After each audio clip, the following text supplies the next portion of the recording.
Welcome to In the Kitchen with Dinah. Today, we're making classic meatloaf. Someone's in the kitchen with Dinah. Someone's in the kitchen, I know. Someone's in the kitchen with Dinah. Gonna taste good, I know. So I think meatloaf kind of sometimes gets a bad rap. A lot of people don't like it. Some people love it. We really like it. I love a meatloaf sandwich. I like it hot. It's all good. So I thought I'd show you how I make mine. I feel like it's pretty traditional. It's how my mom made it. And I've zhuzhed it up over the years. And when I do have time, I do this step. If not, I will tell you what to do if you don't have time or the stuff. 1.5 pounds of ground meat, and I use lean. So, and if you want to put sausage in it, you can, like pork sausage. So I have my little tiny food processor here, and I'm just gonna chunk up my onion.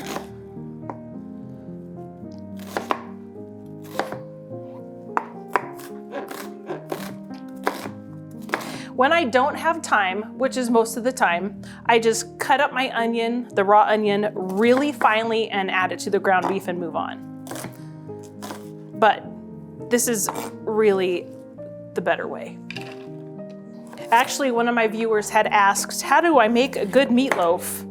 So Becky, this one's for you. I hope you watch this one. I hope it helps you out. So I'm just gonna chunk up my carrots because I really want them almost pureed in my my food processor. And a small stalk of celery.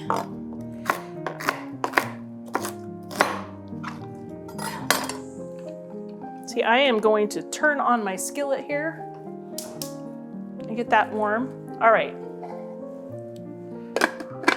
Put the lid on.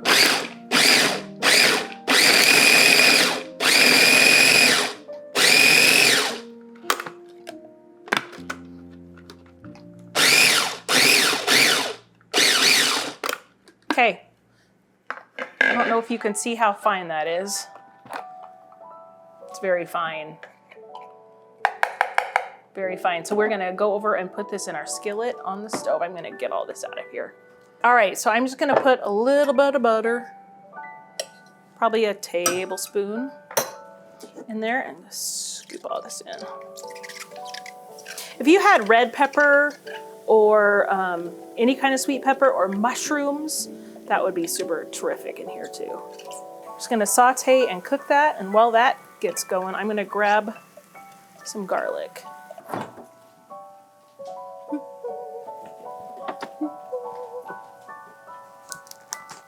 A teaspoon of minced garlic. I'm gonna cook some of the water off and then saute these so they're not so raw. And if you've got big chunks in there, that's fine.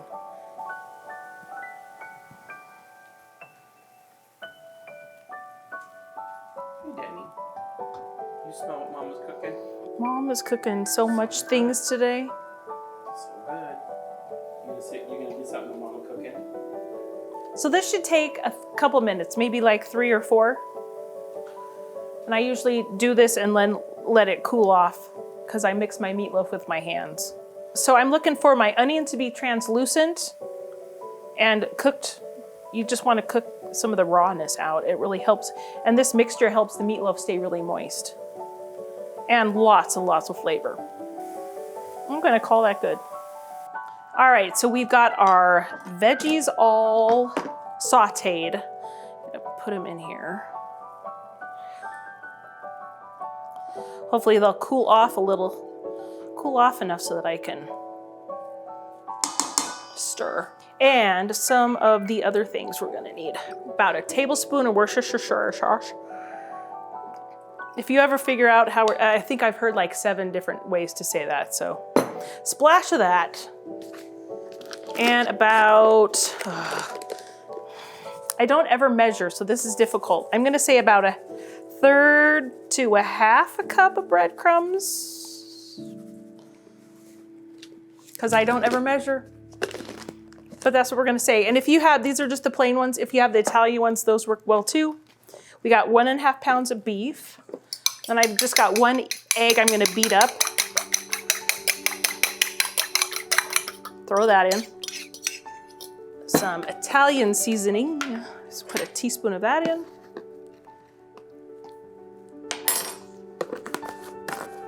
Got some pepper. Probably a third of a teaspoon. I always just dump stuff in, guys. And a teaspoon of salt. We've got our garlic in here, our onion. Oh my gosh, that's in my nose. The only other two things I add is a squirt of prepared, I'm gonna sneeze.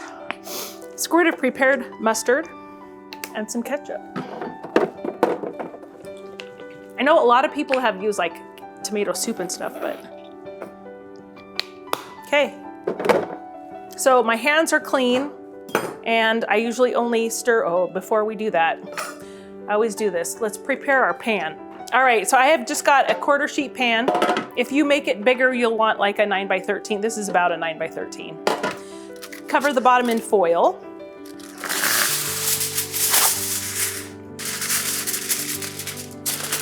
Just wrap your foil around. The mistake I make is always that I mix this up, have super gooey hands, and I don't have my pan out. So, and you want your oven preheated to at least 375. This is gonna take about 40 minutes to bake. All right, so we've got that. Do you wanna hand me the cooking spray? So is your oven is currently at 400? Is that a misprint? Yeah, it's really hot. I'm gonna turn it down. All right, so we've got this done. I've lightly sprayed it. And I'm going in. If it totally grosses you out, use a spoon, put gloves on, but my hands are washable, so. I think a lot of people over-mix their meatloaf. So I go down, I scoop it up, I squish it, and I kind of fold it, or knead it, just like bread. Only opposite. Instead of pushing it out, I'm pulling it towards me, so. And then you just want to mix this up. Okay, I think that looks really good.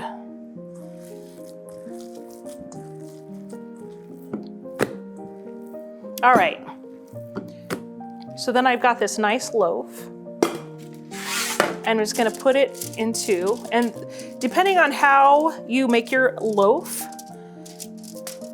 is also dependent on the cooking time. So if it's thicker and chunkier, or thicker and, I don't know, more stout, or if you want it skinnier, it's gonna just cook a little different. The inside, you want it to read to 160 degrees if you have a thermometer. So hopefully that will help. So I'm just kind of making it into a pretty little loaf here. All right, I'm gonna wash up and I'll be right back. All right, so one other traditional thing that a lot of people do is put a sauce on top, and it's made out of ketchup, brown sugar, and Worcestershire sauce, and I put a squirt of mustard in it. We personally don't care for that. We just like to slice it and squirt it with mustard. But if you want to do that, you totally can. I'll put the recipe for that in the description below. You could also lay a couple slices of bacon on it if you want. That gives it great flavor. But for us, I just put it in the oven just like this for about 40 minutes at 375.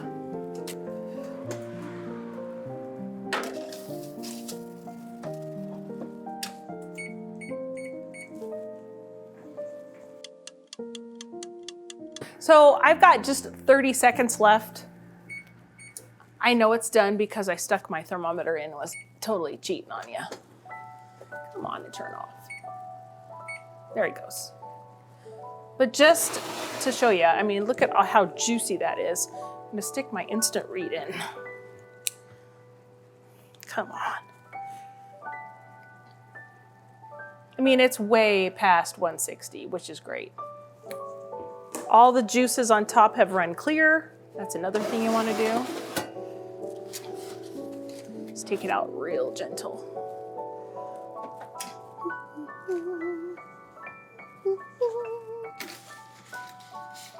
One thing I think that some people do is they actually stick it in a loaf pan, or they crowd it in a pan too much, and that's gonna steam your meat. If you make sure you have enough air around it, it's gonna roast your meat and cook it. So that was one thing that I wanted to tell you to do. Before you take it off the pan that you cooked it on, wait about 5 minutes. I mean, we got so many juices sitting here bubbling and gurgling. I would get, your family gathered, round up the kids, get all your other sides that you're gonna serve with your meatloaf on, and get them ready, and then pull this off. I'm gonna wait just a couple minutes to pull this off, and then I'll be back. All right, so it's been a couple minutes, and I just served mine just on one of my plates. If you have a pretty platter, feel free. You don't even have to. You could just slice it here for your family and serve it up that way too. So I just go under here, scoop it up, set it on the plate. You've got foil-lined plate, so it's super easy cleanup.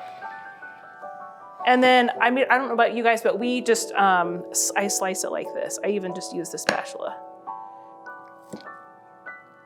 And I like doing it this size because it fits on a sandwich good. See if you guys can see. You guys can see, you can see tiny, tiny bits of carrot, but all the vegetables that we did put in there really just cooked down to nothing. And it makes it so, so flavorful. Delicious. I can't wait to sit down and eat this. We're gonna have it with the twice baked potatoes here's the link for those. That was a couple weeks ago. And yeah, I hope you guys enjoy this classic meatloaf. I hope that it helps you guys, if you've never made one before, to make one. And thanks for joining me in my kitchen today. Don't forget to give me a thumbs up, subscribe, and turn the bell on for notifications because I've got more great recipes coming. You guys have a great day, and I'll see you on the next episode. Becky, this one's for you. It's so pretty. Meatloaf. Okay, roll 'em. Let's try it again. Beautiful. Yummo. The good news is when we're all done, we just eat it. So when we got the green beans at the store last night, did I put them away or did you put them away? I did not put them away. I'm 100% certain you did. Gosh, I cannot remember putting them away. The way that peppers get me. That's it. Gonna taste good, I know.